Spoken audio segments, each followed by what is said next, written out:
120-дан 4-те 120-сын шексеп, екінші есебін шығарамыз.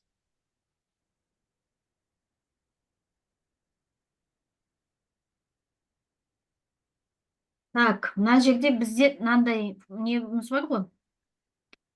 Синус жарты альфа деген бар ғой. Иә? Ол бізде Иә.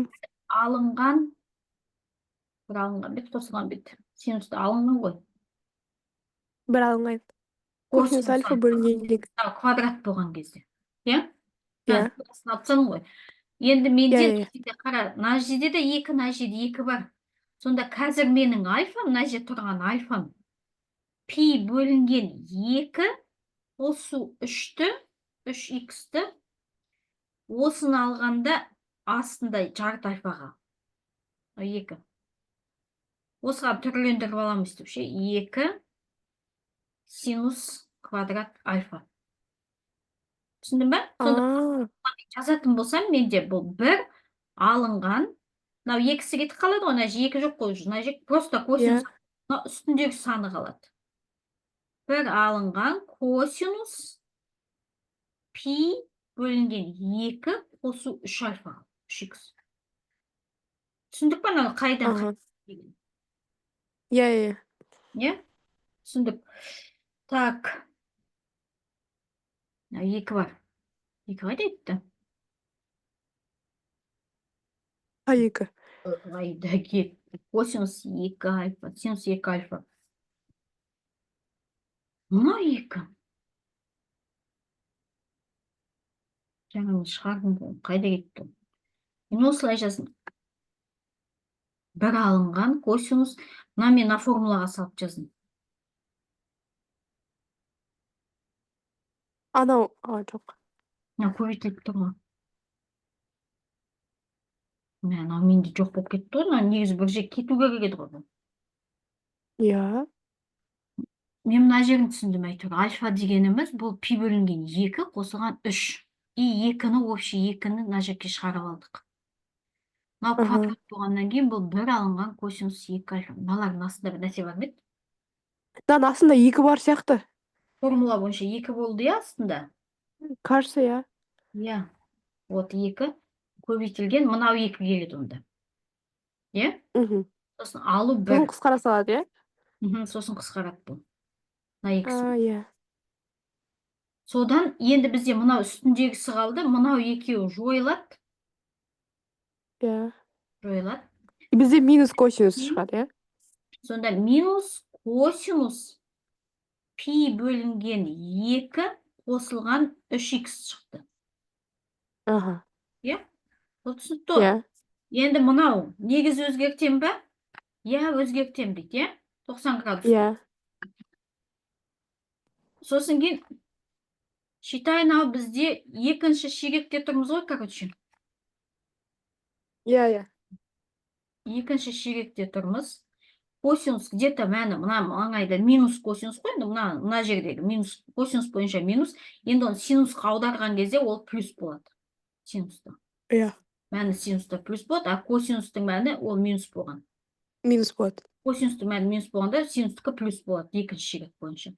Сондан алдындағы минус сомен кетіп қалады да синусқа беріледі. Негізі беріледі, синус 3х болады. Түсіндік, иә? Иә.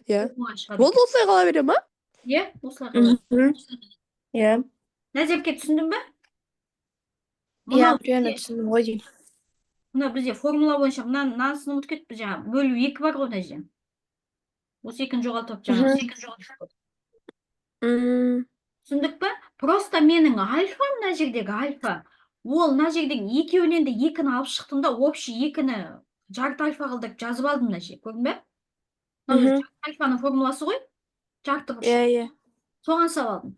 Сонда пи бөлінген 2 қосылған 3х и жалпы 2-ні астыға жібердім. Мына формулаға келтіріп жатырмын да. Содан ол мына формула шықты. Екілерін жойып жібердім. Сонда 1 мен 1 жойылып кетті. И мынау қалды. Мына жер негіз өзгереді. Негіз өзгерту керек. Түсіндің бе? Иә, түсіндім. Енді осылан 4-шін шығарайық, тур осылай. 4-ші. 2 косинус квадрат пи бөлінген 4 алынған 3х 2 алу 1. Е? Тең. Мгм. Бұл жерде синус болған кезде минус болады, косинус болғанда плюс болады ғой. Түсініп отырмыз, е? Иә. 1 плюс Иә. косинус пи бөлінген 2 плюс 3х. Мынау альфалары. Осының бәрі 2-ге көбейтіледі. Басына қою керек екені, негізі басында тұрған. Мгм. Алу 1. Мына екеуі тағы кетті. Қысқартылды. Мына екеуі жойылады. Мына екеуі жойылады. Мынау қалды менде. Мына негіз Дәл ауса, солай шықты. мынау Ауысады. мына жерде біз екінші шекетте болғанбыз. Иә? Иә. Қазір Мұғалім ананың астында 4 болмай ма? алу. Міне алу ғой. Сонда қазір мынау бірінші шекетке түсіп кеттім. Бірінші шекетте косинуста, синуста плюс қой. Все, таңба ауыспайды. Түсінікті ма? Таңба ауыспайды, синус 3х шығады. Негіз ауысады, ауыспайды. Өйткені екеуінде де, Мұғалім анау басында пи бөлінген 4 болды ғой. иә, соның екісін Мына алып жаққа ауысқанда пи бөлінген 2 болады ма? Қарсаш, пи бөлінген 4 дегеніміз, ол пи бөлінген Иә. 2-ні тағы да 2-ге бөл деген сөз ғой. Иә. 2-ге бөл деген сөз. Бөлуді просто былай общий қойып тұрмын ғой. Аха. Сонда бөлу болған кезде орын ауыстырады да бөліне түседі, 4 бола салады. Не болмаса былай жазуға болады ше, мына жерде альфа болса, мына жерде мысалы мына формуланы былай да жазуға болады. Синус альфа дегеніміз ол 1 алынған косинус 2 альфа бөлінген 2.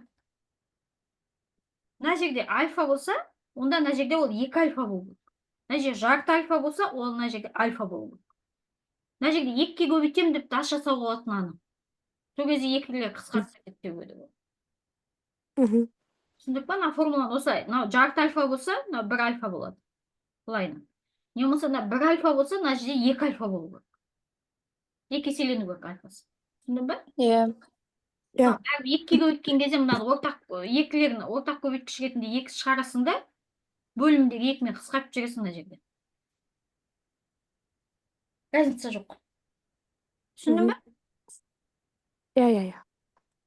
Все.